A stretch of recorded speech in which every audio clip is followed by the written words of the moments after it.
Olivier Pouls, déjà, vous arrivez tellement vite, c'est-à-dire que vraiment vous êtes dans les starting blocks, hop, pour nous parler aujourd'hui du canard au sang, recette emblématique, n'est-ce pas, de Tour d'Argent, restaurant que vous fréquentez au moins un jour sur deux, mais qu'on a envie de découvrir. Vous savez, il y a dans la grande cuisine française, il y a l'oreiller de la Belle Aurore, il y a le lièvre à la royale, il y a le canard au sang. Ça fait partie de ces plats qu'il faut un jour dans sa vie avoir dégusté, à moins d'être évidemment vegan totalement décidé. Mais sinon, c'est vrai que ce sont des plats qu'on doit vraiment avoir goûté. Et pour le goûter, vous pouvez prendre effectivement la direction de la fameuse Tour d'Argent à Paris. Je vais y revenir dans un instant, puisque l'histoire du canard au sang, et en tout cas sa préparation, est très liée avec cette grande institution qu'il a toujours à sa carte aujourd'hui. Bon, pour la modique somme de 150 €. Ah oui, quand même. Ouais. Mais si vous m'invitez, Stéphane, je peux parfaitement bien y aller. Et si c'est le contraire.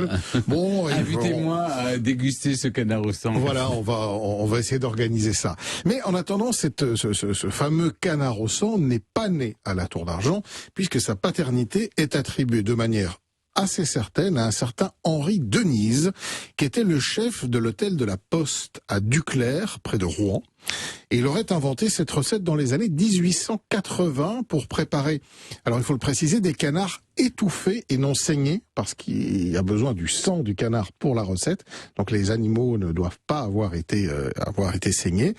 Et le nom de ce plat, pour ne pas effrayer les convives en un premier temps, n'était pas canard au sang, parce que c'était pas très vendeur.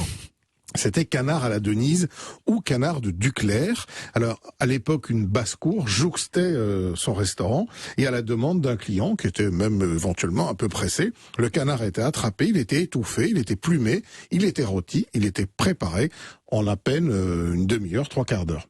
Alors, Mais quelle différence? Alors expliquez-nous ce qui fait la différence, le fait que le sang soit resté dans le canard ou qu'on ait enlevé le sang du canard. Vous allez le savoir dans un instant avec la recette, bien évidemment, puisque la sauce de ce canard au sang est liée avec le sang de l'animal.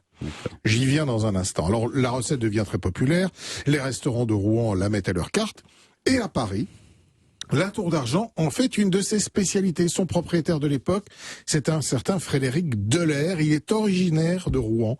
Et à partir des années 1890, il va réaliser cette recette, mais il va surtout la codifier et codifier son service en salle et avoir une idée assez géniale, c'est de numéroter les canards qu'il va vendre à ses clients.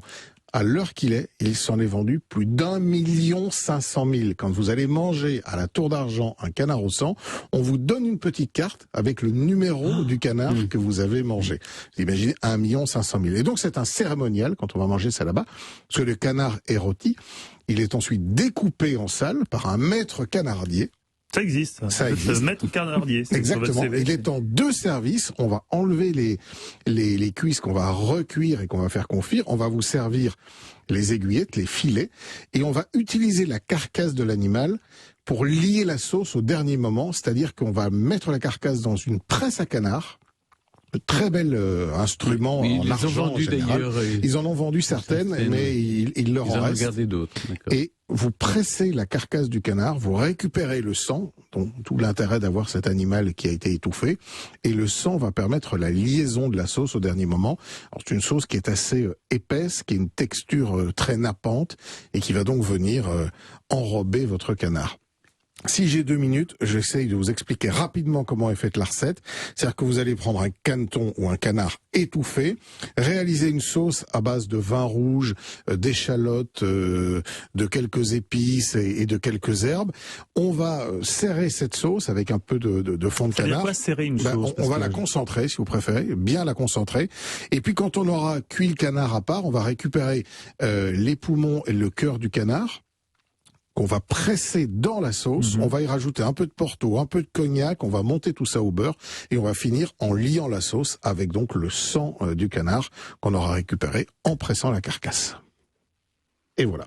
Il souffre quand même, le canard. Il est mort, donc il y a un petit filet de jus de citron aussi pour dynamiser. Le représentant de l'association M214 a peut-être quelque chose à nous dire, oui? Non, mais je me demande est-ce qu'il souffre plus en étant étouffé ou en étant égorgé? Écoutez, je me suis pas posé la question, je vais enquêter, mais sachez en tout cas qu'on peut demander à l'ordre des canardiers qui existe à Rouen depuis 1986 et qui continue à contribuer à développer, à maintenir cette recette de grande tradition. Sur les 1,5 million, vous en avez mangé combien?